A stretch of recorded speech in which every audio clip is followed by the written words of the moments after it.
Hi everybody, I'm going to read to you Bear Shadow, another Frank Ash story in the Bear series. And I want you to look at the way the sun is coming up and then going down and what it does to the shadows.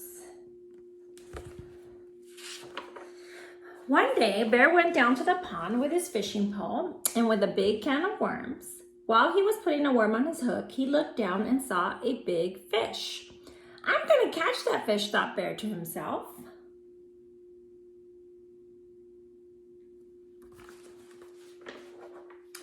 But when Bear stood up to throw his line in the water, his shadow scared the big fish away. Go away, shadow, cried Bear. But Bear's shadow would not go away.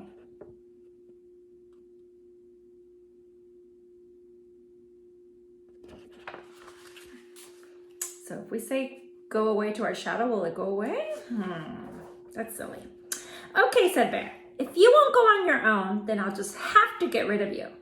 And he put down his fishing pole and began to run. He ran around the pond, and when he got to the other side, he kept on running. So he's trying to run away from his shadow.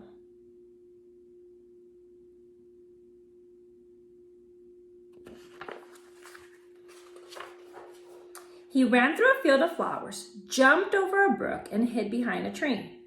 Good, thought Bear. Now Shadow can't find me.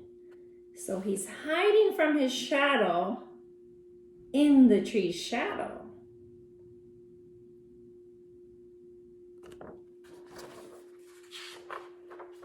But Bear was wrong. When he stepped out from behind the tree, the first thing he saw was Shadow. Nearby was a cliff. Bear walked over to the cliff and looked up. I'll climb so high, Shadow won't be able to follow me, thought Bear. Can you climb away from your shadow? Let's see. Bear climbed higher and higher until at last he pulled himself up to the top. Huffing and puffing, he smiled with pride. But then he looked down and saw Shadow.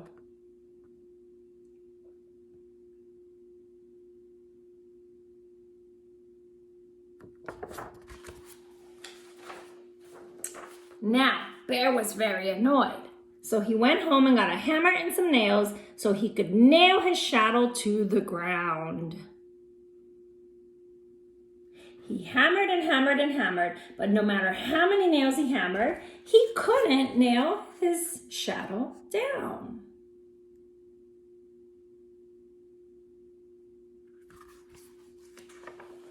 If I can't nail him down, thought Bear, maybe I can bury him.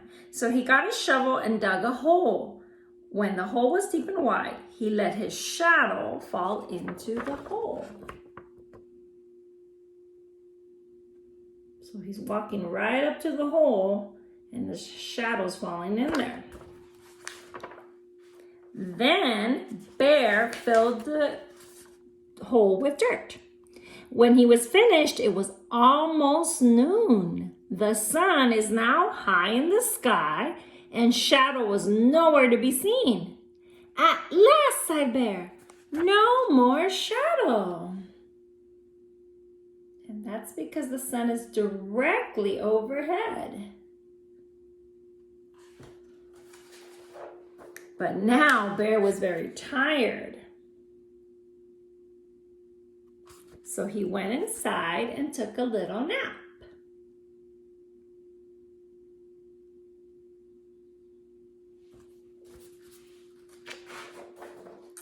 While he slept, time passed and the sun once again cast shadows everywhere. So you can see what it looks like at noon. And now that the sun's going down, it's still casting shadows just in the other direction. When Bear got up and opened his door, he saw his shadow on the floor. Not you again, exclaimed Bear. And he slammed the door, hoping to lock Shadow inside. But Shadow was too quick.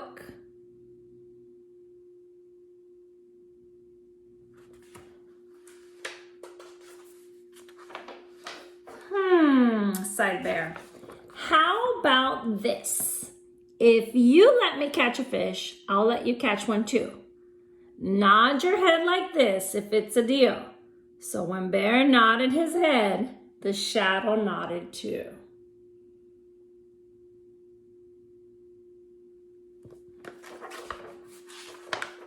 So Bear went back to the pond and once again threw his line in the water.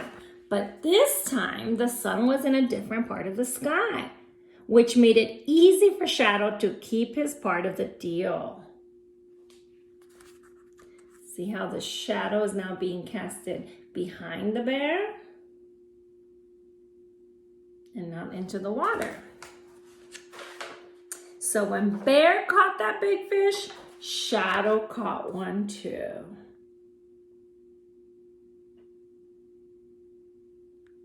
And that's the end of the story. I hope you enjoyed it. And you know, it's really sunny now, so you can actually go out and you can trace your shadow with chalk on the floor, and you can do it at different times of the day to see how much it has moved throughout the day. So you should try doing it like in the morning, afternoon, and then later on, right before the evening time. Thank you.